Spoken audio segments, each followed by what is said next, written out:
প্রিয় শিক্ষার্থী বন্ধুরা, আমরা আরো একটি বোর্ড পরীক্ষার সিকিউ প্রশ্ন সলিউশন করব তড়িৎ প্রাবল্য এবং তড়িৎ বিভব সম্পর্কিত সিলেট বোর্ড 2019।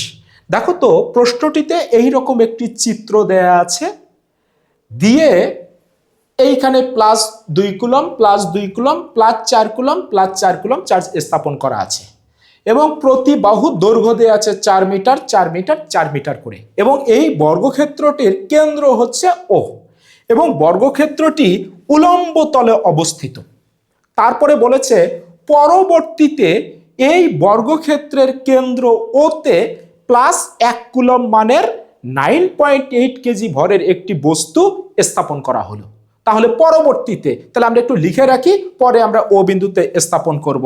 তাহলে কি বলেছে, এইখানে যে বস্তুটা আমরা স্থাপন করব ও বিন্দুতে, পরবর্তীতে তার চার্জ দেয়া আছে +1 কুলম্ব, ওকে, এবং ভর দেয়া আছে 9.8 কেজি।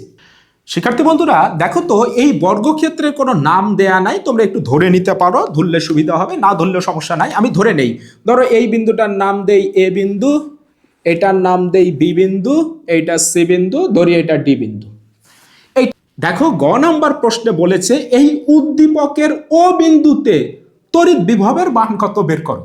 আবার বলছি, উদ্দীপকের ও বিন্দুতে মানে হচ্ছে কেন্দ্রে তড়িৎ বিভবের মান কত বের করো। তো তড়িৎ বিভব মানে আমার কেন্দ্রে তো 4টা তড়িৎ বিভব রয়েছে, এই চার্জের জন্য বিভব আছে, এর জন্য বিভব আছে, এর জন্য আছে, এর জন্য বিভব আছে। তাহলে 4টা বিভব বের করে আমি ছোটবেলার নিয়মে যোগ করব, তাহলে আমি বিভব পেয়ে যাব। তাহলে আমাকে প্রথমে যে কাজটা করতে হবে, আমরা একটু কর্ণগুলো একটু লাগিয়ে দেই। তো তাহলে এটা আমাদের কর্ণ, এইটাও হবে আমাদের কর্ণ, ওকে। তাহলে খেয়াল করো, তাহলে প্রথমে এ বিন্দুতে স্থাপিত +2 কুলম্ব চার্জের জন্য ও বিন্দুতে বিভব কত, এটা আমরা বের করব। আচ্ছা, এই বিভবটার আমি নাম দিলাম ভি এ। যেহেতু আমাকে বিভব বের করতে বলেছে, আমরা বিভবের ফর্মুলা জানি, ভি = 1/4πε0, তারপর হবে Q/R। আমি আর সমীকরণটা লিখছি না, তোমরা লিখবা, আমি মানগুলো বসিয়ে দিচ্ছি। বলো তো 1/4πε মান 9 গুণন 10⁹ বলো তো কিউ এর মান কত, +2 কুলম্ব, তাহলে উপরে হবে শুধু 2, আর নিচে হবে দূরত্ব এ ও দূরত্ব, কিন্তু আমার এ ও দূরত্ব তো দেয়া নাই, তাহলে আমরা একটু বের করে নেব। বলো তো এ বি ডি, এটা তো একটা সমকোণী ত্রিভুজ, তাহলে এটা যদি 90 ডিগ্রি হয়, তাহলে বিডি হলো অতিভুজ, ওকে।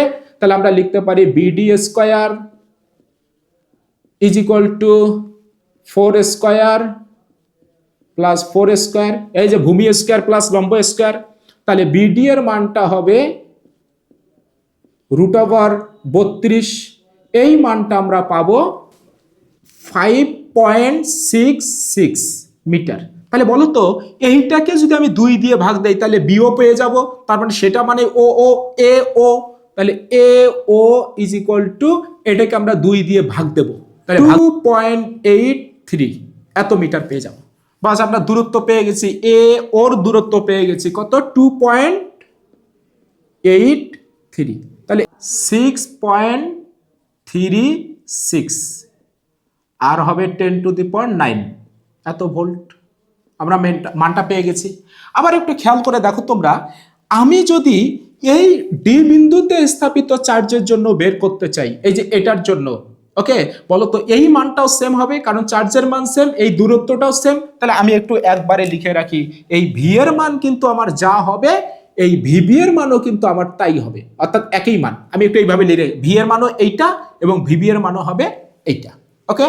তাহলে আমরা 2টা বের করেছি। এবার বলো তো এই 2টা চার্জের জন্য ও বিন্দুতে বিভবের মান একই হবে, দূরত্ব একই, আবার চার্জের মানও একই। তাহলে আমরা একটু একবারে এবার লিখে ফেলি, ভিবি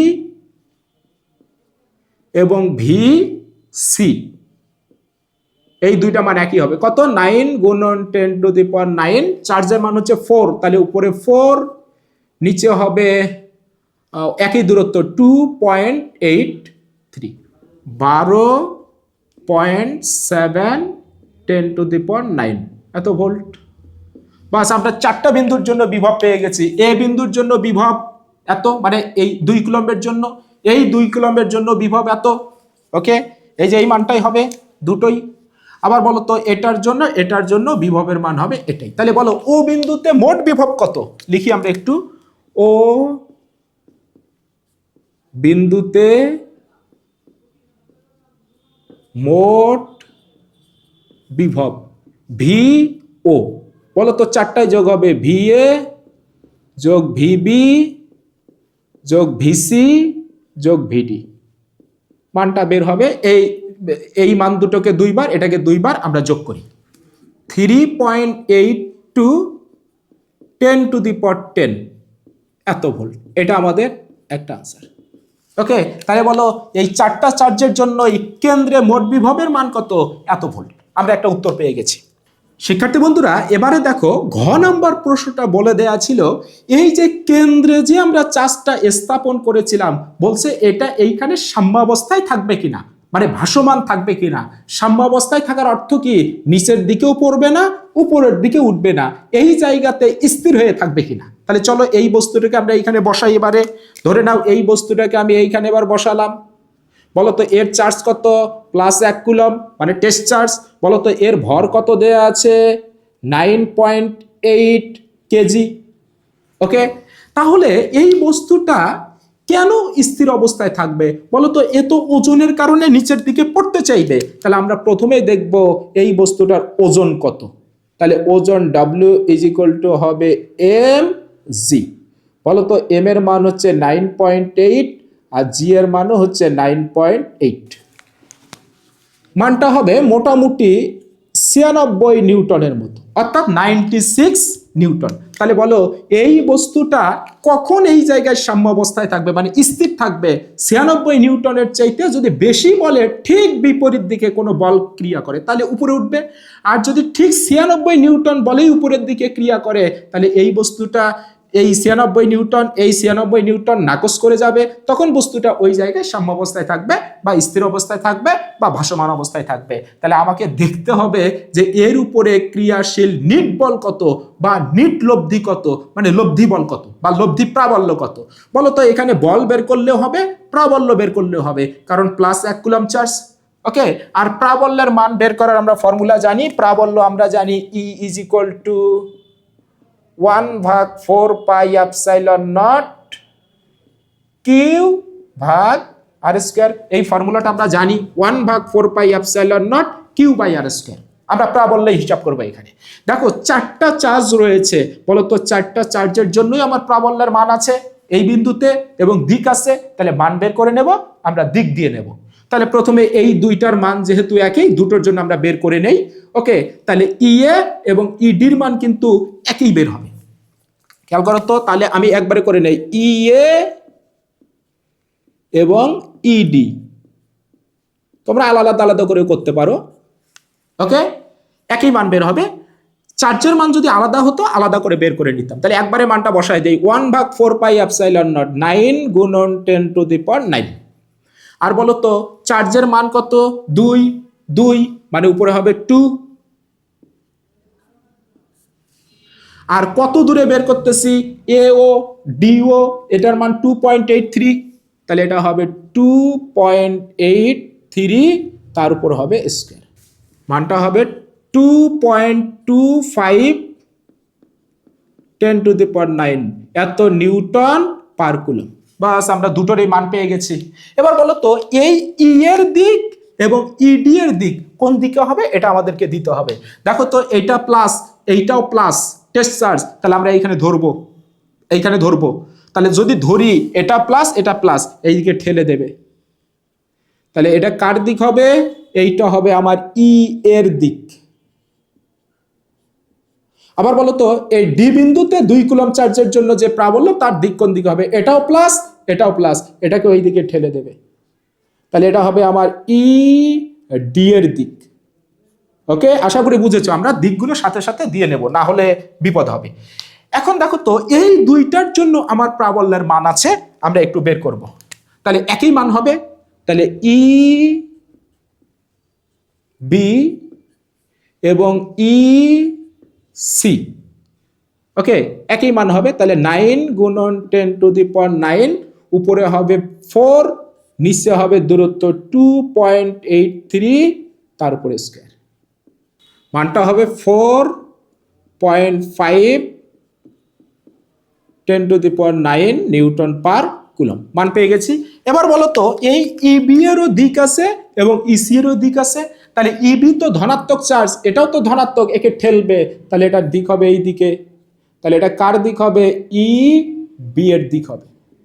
আবার বলো এটাও প্লাস এইটাও প্লাস, তাহলে একে এই দিকে ঠেলবে, তাহলে দিক হবে এই দিকে। এটা কার দিক? এটা হবে এটা হবে ই সি এর দিক, এই দিকে। বাস, আমরা চারটা চার্জ ছিল, আমরা চারটা চার্জের জন্য মান বের করে নিয়েছি, চারটা মান বের করে নিয়েছি এবং চারটা দিক আমরা দিয়ে নিয়েছি। এবার বলো চারটার আমাকে লব্ধি বের করতে হবে। চারটার লব্ধি কি আমরা বের করতে পারবো না? তাহলে আমাকে দুটো দুটো করে কাজ করতে হবে। এই দেখো তো ইবি এবং ইডি এর দিক বিপরীতমুখী, ইএ এবং ইসির দিক বিপরীতমুখী, তাহলে এই দুইটা লব্ধি কত হবে? তাদের বিয়োগফলের সমান। দিক কোন দিকে হবে? বড়টার দিকে। ওকে, আবার এই দুইটার লব্ধি কত হবে? তাদের বিয়োগফলের সমান। দিক কোন দিকে হবে? বড়টার দিকে। তাহলে বলো তো এই দুইটার লব্ধির নাম দেই ই1। তাহলে ই1 ইজ ইকুয়াল টু, বিয়োগ করতে হবে কোনটা থেকে কোনটা বিয়োগ করতে হবে? বড়টা থেকে ছোটটা। বলো তো ই এর মানটা বড় নাকি আমার ই সি এর মানটা বড়? ই সি এর মানটা বড়। তাহলে এই যে 4.5, তাহলে এখানে বিয়োগ দেব ই সি বিয়োগ ই এ। তার মানে এই মানটা থেকে এই মানটা আমরা বিয়োগ দেব। তাহলে মানটা যদি বিয়োগ দেই, মানটা বের হবে 2.25 10⁹ নিউটন পার কুলম। ওকে, বলো তো দিক কোন দিকে হবে? এই ই1 এর দিক কোন দিকে হবে? ই1 এর দিক হবে বড়টার দিকে, অর্থাৎ ইসি এর দিকে হবে দিক। ই1 এর দিক বড়টার দিকে হবে। বলো তো ইসি এর দিক এই দিকে ছিল, তাহলে এই দিকে হবে আমাদের ই1 এর দিক, এই দিকে হবে আমাদের ই1 এর দিক, ই1 এই দিকে বড়টার দিকে হবে।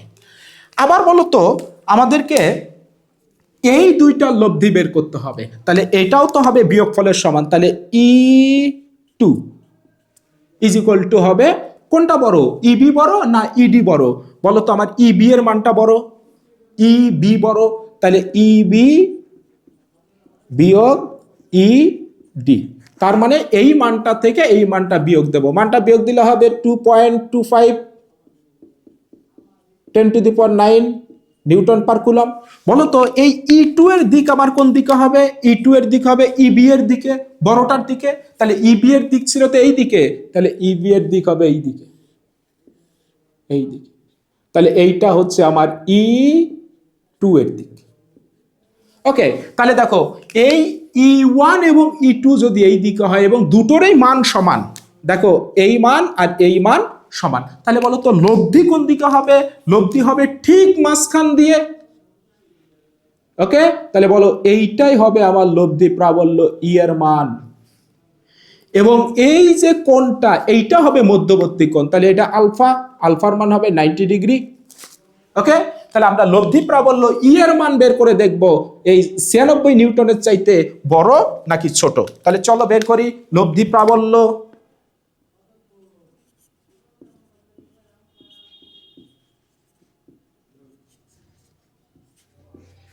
ই ইজ ইকুয়াল টু √ই1 স্কয়ার প্লাস ই2 স্কয়ার প্লাস 2ই1 ই2 কস আলফা। আলফার মান হচ্ছে 90°। বলো তো কস 90°-র মান কত? 0। এই পুরো টার্মটা হয়ে যাবে 0। এবার ই1 এর এই মানটা এখানে বসাও, ই2 এর মানটা এখানে বসাও, বসিয়ে আমরা ক্যালকুলেশন যদি করি ই এর মানটা পাবো 6.36 10⁹ এত নিউটন পার কুলম।